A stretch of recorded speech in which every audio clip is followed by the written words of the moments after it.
देखो मैं अभी 6.4 का जो है क्वेश्चन नंबर 1 करवाऊँगा। तो पहले हम लोग क्वेश्चन को पढ़ के एक बार देख लेते हैं क्या बोला है।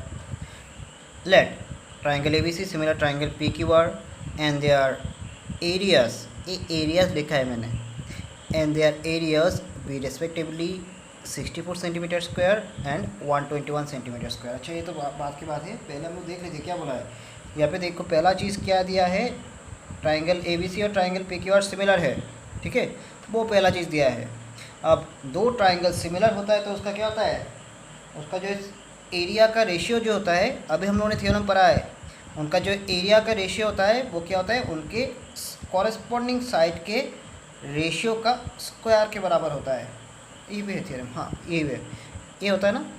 तो वही चीज़ हम लोग लिखेंगे। उसके पहले ट्राइंगल को मैं ड्रॉ कर लेता हूँ। देखो मैंने ट्राइंगल को ड्रॉ कर लिया है। उसके बाद जो है जो दिया है गिवन है वो भी हम लोग लिख लेते हैं। तो गिवन देखिए हम लोग लिखेंगे क्या, given triangle ABC similar triangle PQR, ये हम लोग का पहला फैक्ट दिया है। उसके बाद उनका एरिया भी दिया है, area ABC, area triangle ABC कितना है 64 cm स्क्वायर। देखो यहाँ पर एरिया, दूसरा क्या है, दूसरा PQR है ना, दूसरा है PQR, उसका कितना है 121 सेंटीमीटर स्क्वायर। थोड़ा नज़र दोहरा तो तुम लोग को ऐसे ही मिल जाएगा। और क्या दिया है, EF इक्वल टू कितना है 15.4 सेंटीमीटर दिया है, ठीक है। हम लोगों को निकालना है क्या BC। तो अब देखो स्टार्ट करते हैं हम लोग सॉल्यूशन। सबसे पहले देखो यहाँ पे जो हम लोग स्टार्ट करेंगे ज्योमेट्री, मैंने पहले भी बोला था जो ज्योमेट्री जैसे स्टार्ट करना कैसे, जो चीज़ दिया है उस चीज़ को अच्छे तरीके से यूज़ करो। तो यहाँ पे देखो गिवन में मैंने इसलिए लिखा है triangle ABC similar triangle PQR। तो देखो ये चीज़ दिया है तो हम लोग जो है इसको हम लोग यूज़ करेंगे। हम लोग को क्या पता है, अगर दो ट्राइंगल सिमिलर होता है तो उसका क्या होता है, उनका जो एरिया का रेशियो क्या होता है, उनके साइड के रेशियो का स्क्वायर के समान होता है। तो वही चीज़ हम लोग लिखेंगे। थ्योरम को हम लोग लिख लेते हैं पहले। देखो थ्योरम तुम लोग बुक से भी लिख सकते हो, या तो फिर जो थ्योरम मैंने यहाँ पे लिखा है वो चीज़ भी लिखने से होगा। The ratio of two similar triangles, we know देखे तुम लोग लिख लेना। We know the ratio of two similar triangles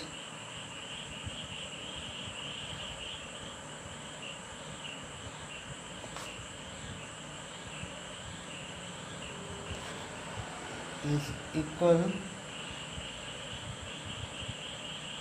to the square of the ratio,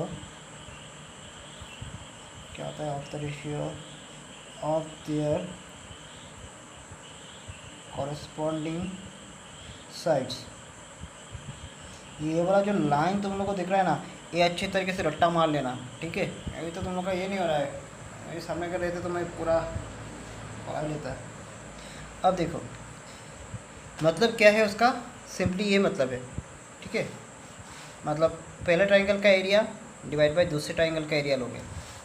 तो यहाँ पे ट्राइंगल कौन कौन है, ABC, दूसरा है PQR। तो हम लोग ऐसे ही लेंगे, therefore area ABC by area PQR, उनका जो एरिया का रेशियो होता है, एरिया का रेशियो क्या होता है, उनके साइड के कॉरेस्पॉन्डिंग साइड्स के रेशियो जो बनता है, मतलब कॉरेस्पॉन्डिंग साइड का जो रेशियो बनता है उसके स्क्वायर के बराबर होता है।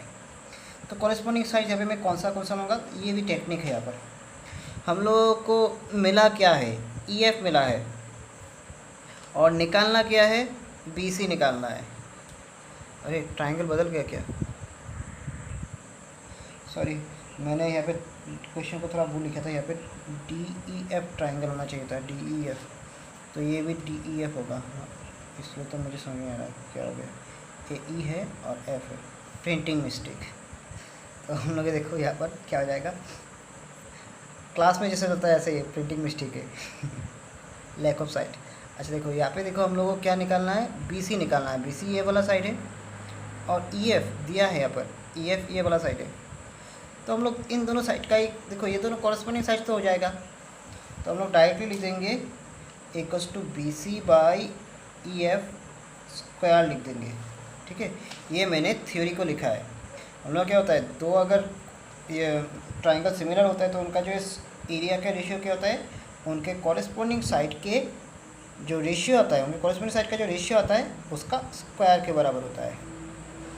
तो अभी देखो ये दोनों ट्राइंगल तो सिमिलर क्वेश्चन में ही दिया था, दोनों ट्राइंगल को सिमिलर क्वेश्चन में दिया था, तो क्या हो जाएगा, उनका कॉरेस्पॉन्डिंग साइड्स कौन कौन है, बी सी है एक और दूसरा है ई एफ, तो B C by E F square हो जाएगा।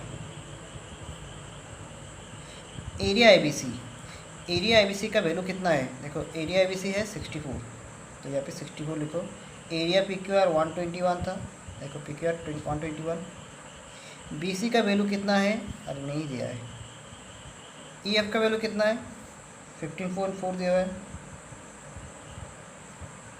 अभी देखो हम लोग करेंगे क्या, 64 को हम लोग 8 और 120 को 11 होल स्क्वायर लिख सकते हैं ना, क्योंकि 8 का स्क्वायर करो 64 आता है, 11 का स्क्वायर करो तो 121 आता है।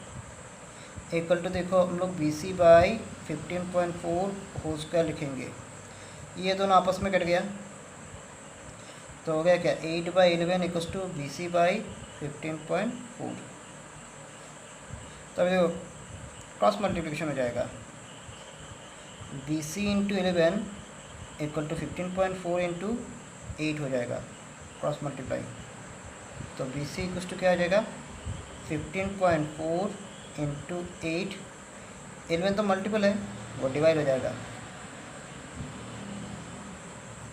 अब देखो ये 15.4 है ना, उसको 154 लिखो, 154 इंटू 8। अब डेसिमल के बाद कितना डिजिट है, एक ही डिजिट है, तो नीचे 10 ले आओ। अब इन दोनों को डिवाइड करो, 11 1 जा 11, 11 14 जा 154 होता है। अब 14 नीचे कितना होता है, 112 शायद होता है, नीचे 10, तो बी सी का वैल्यू देखो क्या आ जाएगा, ज़ीरो कितना है, एक, तो एक डिजिट बाद डेसिमल बिठाओ, तो अभी 11.2 हो जाएगा। यहाँ पर मत बिठाना, देखो एक ज़ीरो है तो एक डिजिट बाद डेसिमल 11.2 सेंटीमीटर, ये हो गया खत्म।